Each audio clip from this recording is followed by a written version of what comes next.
Let's take an example of a disaster, for example. I know you, people may not understand this, but the division has a role in working with Homeland Security and terrorism and so forth. And let's just pick something. Let's say a terrorist incident occurs in, God forbid, in South Florida, and the electrical grid goes down, affecting several million people and businesses and so forth. What happens? Okay. In Florida, every county has an emergency management structure. And they are out there every single day dealing with anything that's going on. And oftentimes, they're able to handle that locally. So if it's a local flooding event or a small tornado or an isolated power outage, they are likely going to be able to deal with that kind of situation in their county.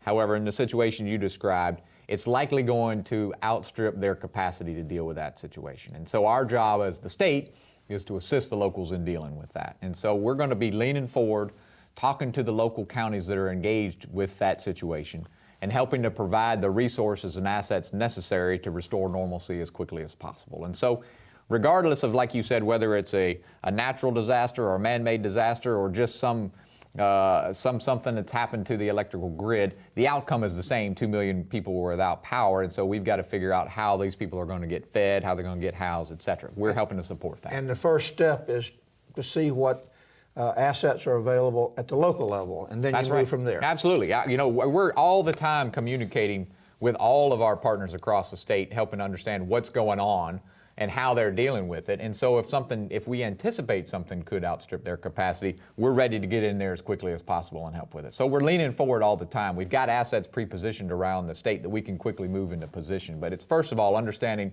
what the situation is and what their needs are or could be, so that we start planning for it and moving people in that direction. All right, in this hypothetical, this is a big problem going on, regardless of the origins of it, whether it's a terrorist event or just a big mess. What's next step? If you find out that the locals have some capacity to deal with it, but maybe there's a void, there's something that is needed from some level, maybe from federal assistance, maybe from the state, maybe even from the National Guard. What is your role?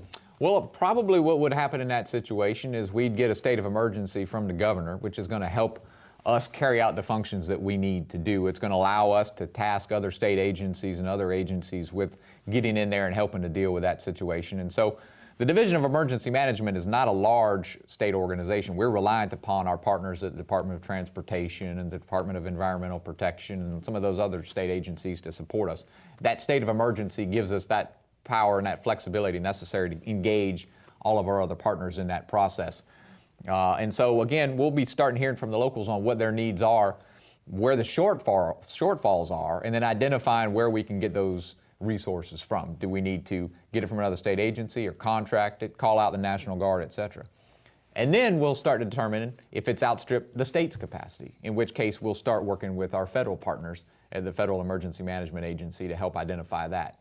And it may require a request to the president for a presidential declaration.